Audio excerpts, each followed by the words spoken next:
Tell us about how celibacy relates to the resurrection, for example. St. Athanasius the Great father of Alexandria and really of the whole Christian church, when he died, his eulogy was given by St. Gregory the Theologian.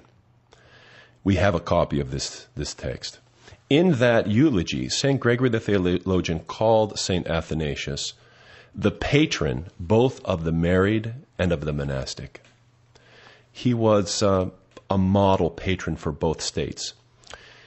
He not only encouraged and taught married families how to live, but he taught us a paradigm for understanding the witness to the kingdom of God of celibacy and monastic life.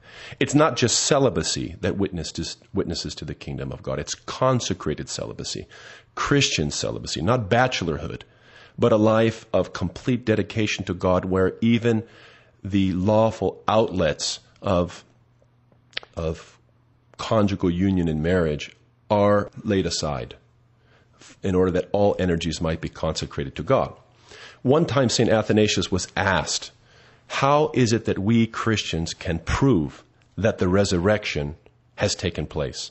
How can we prove that Jesus himself has actually raised from the dead and conquered death? His answer was very simple. He said, look at the virgins. The virgins, consecrated monks and nuns, are a witness that human nature has been dramatically transformed. As soon as God the Son assumed human nature, we were transformed. Baptism has given us wings to fly to heaven. The Eucharist has sustained that heavenly commitment, so much so that we see the unheard of reality of lifelong consecrated celibacy. You know, many religious movements, even in the ancient world, had forms of celibacy, but they were temporary.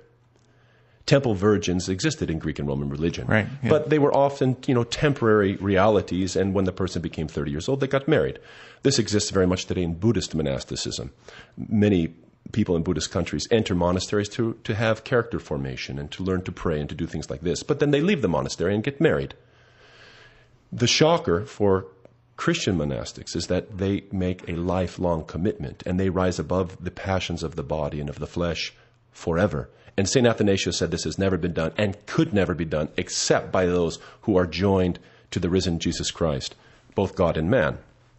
In that sense, the presence of monastics is a witness to the other world and to the invasion of the kingdom of God in this life. Every time we see a monastic, that's what we're to think. The kingdom of God is here.